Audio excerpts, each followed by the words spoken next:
அண்மைச் செய்தி. கரூர் விஜய் பிரச்சார கூட்ட நெரிசலில் 41 பேர் பலியான வழக்கில் கரூர் சிபிஐ முகாம் அலுவலகத்தில் நேற்று ஆஜரான ஆதவ் அர்ஜுனா, புசி ஆனந்த் உள்ளிட்டோரிடம் 10 மணி நேரம் விசாரணை நடைபெற்றுள்ளது.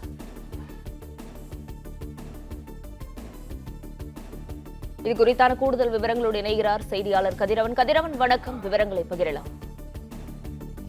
கரூரில் கடந்த செப்டம்பர் 27ஆம் தேதி தவேக தலைவர் விஜய் கலந்து கொண்ட பிரச்சார கூட்ட நெரிசல் சிக்கி 41 பேர் பலியானார்கள். மேலும் 110 பேர் காயமடைந்து மருத்துவமனை அனுமதிக்கப்பட்டு சிகிச்சை பெற்று வீடு திரும்பியிருக்கிறார்கள். இது தொடர்பாக தற்போது சிபிஐ விசாரணை மேற்கொண்டு வருகிறார்கள். குறிப்பாக கரூரில் இருக்கக்கூடிய மாவட்ட ஆட்சியர் அலுவலகத்தில் உள்ள விருந்தினர் மாளிகையில் தங்கி சிபிஐ அதிகாரிகள் கடந்த 1 மாதமாக விசாரணை நடத்தி வருகிறார்கள். ஏற்கனவே சம்பவம் நடைபெற்ற பகுதியில் இருக்கக்கூடிய பொதுமக்கள், அந்த கடையில் உரிமையாளர்கள், பாதுகாப்பு பணிகளில் ஈடுபட்ட போலீசார், ஆம்புலன்ஸ் ஓட்டுநர்கள், அதன் உரிமையாளர்கள் என பல்வேறு தரப்பினர் விசாரணை நடத்தப்பட்டிருக்கிறது. அதே போல பலியானவர்கள் வீடுக்கும் சென்று விசாரணை நடத்தப்பட்டிருக்கிறது. காயமடைந்தவர்களின் விசாரணை தொடங்கி நடைபெற்றிருக்கிற நிலையில்தான் நேற்று தமிழக வெற்றி கழகத்தின் பொதுச் செயலாளர் இருக்கக்கூடிய புசி ஆனந்த், இணை செயலாளர் நிர்மல்குமார், தேர்தல் பிரிவு பொதுச் செயலாளர் ஆதவ் அர்ஜுனா, கரூர் மாவட்ட செயலாளர் மதியழகன் உள்ளிட்ட 5 பேரிடம் சிபிஐ அதிகாரிகள் விசாரணை மேற்கொண்டார்கள். அவர்கள் முன்பாக நேற்று ஆஜரான நிலையில் 10 மணி நேரத்துக்கு மேலாக அவரிடம் விசாரணை நடைபெற்றிருக்கிறது. இன்றும் விசாரணை தொடர இருக்கிறது. இன்றும் அவரிடம் விசாரணை நடத்தப்பட இருப்பதாகவும் தெரிவிக்கப்பட்டிருக்கிறது. நேற்று நடந்த விசாரணையின் போது பல்வேறு தகவல்களை சிபிஐ அதிகாரிகள் இவர்களிடம் தனித்தனியாக கேட்டு அதனை வாக்குமூலமாக பதிவு செய்திருக்கிறார்கள். குறிப்பாக கரூர் சம்பவத்துக்கு காரணம் யார், நடந்தது என்ன, காவல்துறை அனுமதி அளித்தது எப்படி, விஜயின் பயண திட்டம் உள்ளிட்ட குறித்த கேள்விகளும் முன்வைக்கப்பட்டிருக்கின்றன. அதே போல தொண்டர்கள் மற்றும் பொதுமக்கள் அதிக அளவு கூடியது தொடர்பாகவும் கேள்விகள் எழுப்பப்பட்டிருக்கின்றன. வழக்கு தொடர்பான கேள்விகள் முன் வைக்கப்பட்டுள்ள நிலையில பதிவு, அதாவது வாக்குமூலங்களாக பதிவு செய்யப்பட்டதாகவும் தெரிவிக்கப்படுகிறது.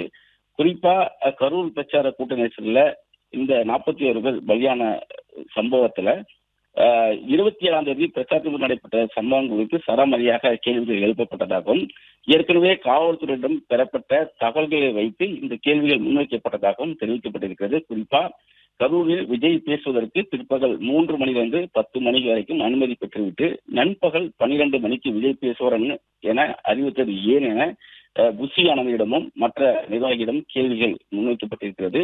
27 விஜய் பிற்பகல் 3 மணிக்கு பேச திட்டமிட்ட நிலையில் நண்பகல் 12 மணிக்கு பேசுவார்னு அறிவிக்க காரணம் என்னதை, ஏன் சொன்னது யார் என்ற கேள்விகள் முன்வைக்கப்பட்டிருக்கிறது.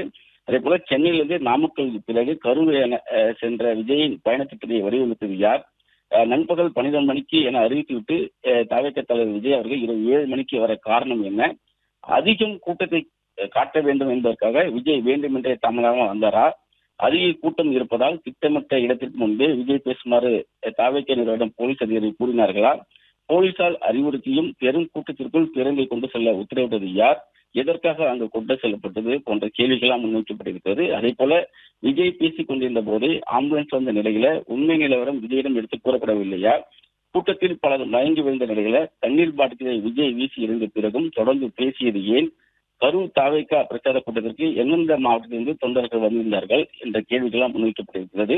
அதே போல தொண்டர்கள் வருகை மற்றும் ஏற்பாடுகளை கவனித்துக் கொண்ட நிர்வாகிகள் யார் யார் என்ற விவரங்களையும் கேட்டறிந்திருக்கிறார்கள்.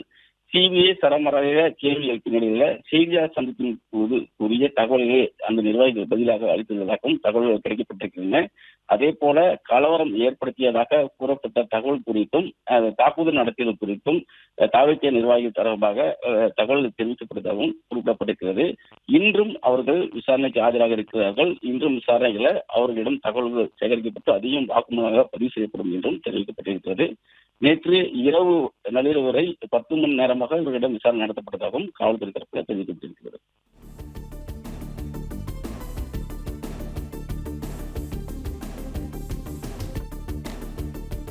விவரங்களுக்கு நன்றி. பிளே ஸ்டோர் மற்றும் ஆப் ஸ்டோரில் இருந்து பாலிமர் செயலியை QR கோடு மூலம் பதிவிறக்கம் செய்யுங்கள். செய்திகளை உடனுக்குடன் பெறுங்கள்.